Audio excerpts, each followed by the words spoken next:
अंधकार की उस घड़ी में, जब पृथ्वी की सांसें भी थम सी गई थी, एक माँ अपनी कोख से जन्मे पुत्र के लिए नहीं, बल्कि संपूर्ण ब्रह्मांड की रक्षा के लिए अपने प्राणों की आहुति देने को तैयार खड़ी थी। गौरी, जिसे अब तक एक साधारण स्त्री समझा गया, आज अपने वास्तविक स्वरूप में सामने आने वाली थी। वह सिर्फ एक इंसान नहीं, बल्कि एक ऐसी ऊर्जा थी जो आदि से अंत तक व्याप्त थी। और यह कहानी अब उस मोड़ पर पहुंच चुकी थी जहां किसी पुरानी कथा का अंत नहीं, बल्कि एक नया सृष्टि चक्र प्रारंभ होने वाला था। गोलू, वह बालक जिसकी मासूम मुस्कान के पीछे छुपा था एक ऐसा रहस्य जो तीनों लोकों की दिशा और दशा बदल सकता था, अब कालरात्रि के जाल में फंसा हुआ था। कालरात्रि, वह शक्ति जिसे त्रिदेवों ने स्वयं अपने सामूहिक प्रयासों से एक पाषाण में कैद किया था, आज फिर से जागने की तैयारी में थी और उसकी मुक्ति की चाबी कोई और नहीं बल्कि गोलू था। गोलू के अंदर बह रहा था दावंश और रिवंशी का रक्त। यह कोई साधारण योग नहीं था, बल्कि एक ऐसी संगमधारा थी जो काल और अग्नि को एक साथ समेट सकती थी। वह अब केवल गौरी का बेटा नहीं, बल्कि ब्रह्मांड की वह अंतिम शक्ति बन चुका था, जिसकी चेतना सृष्टि की दिशा तय कर सकती थी। लेकिन शक्ति को पाने की लालसा सिर्फ काली रूहों तक सीमित नहीं थी। स्वर्ग में भी असमंजस की लहरें दौड़ रही थी। कुछ देवताओं का मत था कि गोलू का बलिदान ही सृष्टि के पुनः आरंभ का एकमात्र मार्ग है, जबकि दूसरा पक्ष उसे सुरक्षित रखकर अवतार युग की नींव रखना चाहता था। देवताओं के बीच फूट पड़ चुकी थी और धरती पर उसका असर और भी विकराल रूप लेने लगा। विहान, जो अब तक सिर्फ गौरी का प्रेमी और गोलू का पिता था, अचानक जान जाता है कि उसकी प्रेम कहानी एक दिव्य परीक्षा का हिस्सा थी। गौरी कोई सामान्य स्त्री नहीं, बल्कि स्वयं आदिशक्ति का वह अंश थी जिसे छलपूर्वक पृथ्वी पर भेजा गया था ताकि वह अपने वास्तविक स्वरूप को भूल जाए। लेकिन जब कालरात्रि के दूत गोलू को लेने आते हैं और गौरी उन्हें रोकने के लिए अपने शरीर को ढाल बना लेती है, तभी एक दिव्य प्रकाश उसके अंदर से फूट पड़ता है। उसकी आंखों में पुरानी स्मृतियां झलकने लगती हैं। वो दृश्य जब सृष्टि का पहला कंपन हुआ था और उसी के साथ गौरी की चेतना जागृत हुई थी। वह याद करती है कि कैसे त्रिलोकों की ऊर्जा उसे सौंप दी गई थी, लेकिन काली रूहों ने छल से उसकी स्मृतियों को हर लिया। अब जब गौरी को सब याद आ चुका है, वह संकल्प करती है कि चाहे जो भी हो, वह अपने बेटे को नहीं खोएगी। लेकिन तभी कालमाया प्रकट होती है, मृत्युलोक की अधिष्ठात्री, एक ऐसी शक्ति जो अंत को आरंभ की तरह बरतती है। वह गौरी और विहान को एक भयावह विकल्प देती है, या तो उनका बेटा जीवित बचेगा या वे दोनों में से एक। बाकी सब समाप्त हो जाएगा। उस क्षण में सब कुछ ठहर सा जाता है।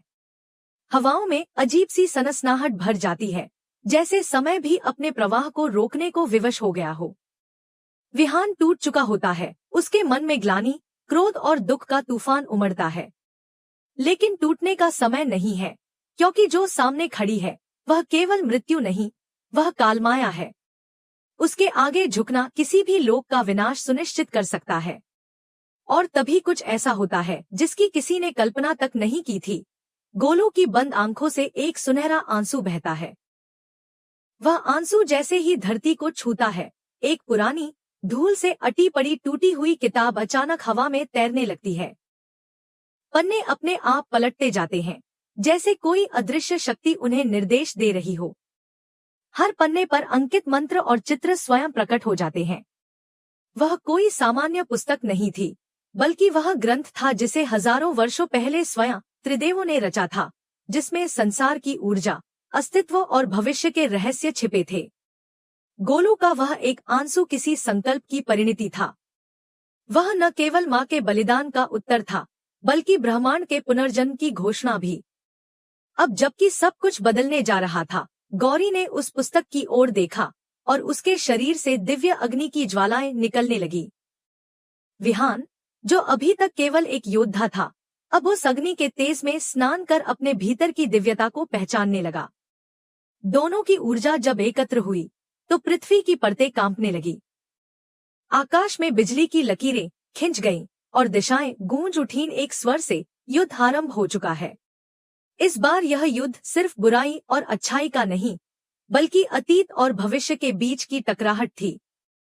माँ अब सिर्फ माँ नहीं थी, वह स्वयं सृष्टि थी, और बेटा अब सिर्फ पुत्र नहीं बल्कि त्रिलोकों की अंतिम कुंजी। और इन दोनों के बीच खड़ा था प्रेम, बलिदान और एक ऐसी ताकत जिसे शब्दों में बांधना संभव नहीं। यह आरंभ है उस अध्याय का जो अब तक कभी लिखा नहीं गया, लेकिन आज उसकी हर पंक्ति आकाश में उकेरी जा रही थी। यह कहानी नहीं, चेतावनी थी उन सब शक्तियों के लिए जो सृष्टि को नियंत्रित करने का सपना देखती हैं। अब खेल सिर्फ धरती पर नहीं, तीनों लोकों में खेला जाने वाला था।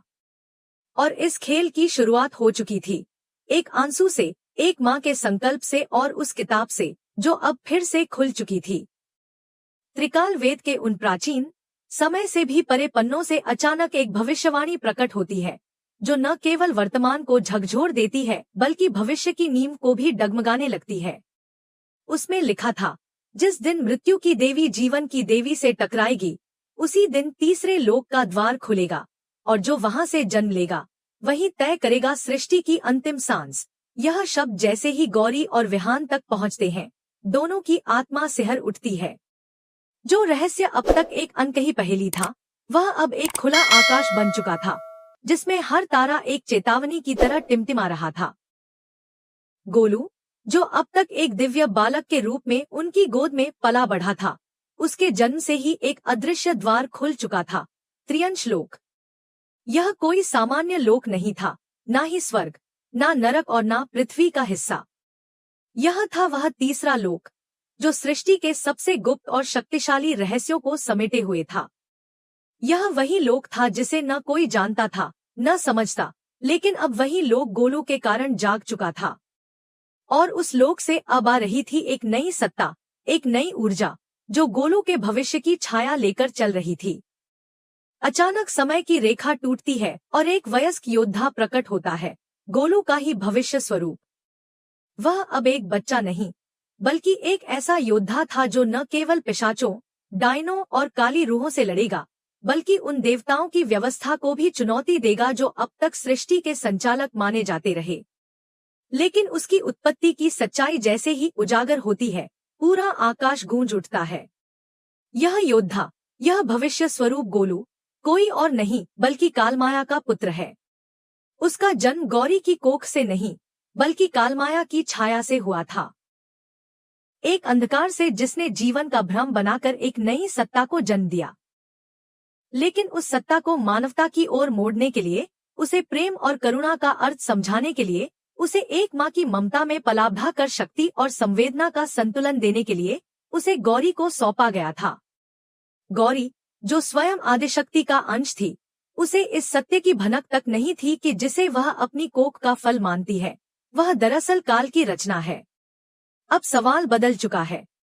यह नहीं कि कौन बचेगा, बल्कि यह कि क्या गौरी अपने ही पुत्र के उस कालरूपी संस्करण से युद्ध करने को तैयार है। क्या वह शक्ति, जिसने संसार को रचा, अब स्वयं को ही समाप्त करने की ओर अग्रसर है? और विहान, जो अब तक त्रिदेवों का प्रतिनिधि और सृष्टि का रक्षक माना गया, क्या वह केवल एक मोहरा है कालमाया के इस भीषण खेल में? क्या वह कभी अपने उद्देश्य को समझ पाया, या वह सिर्फ एक साधन था काल की योजना में?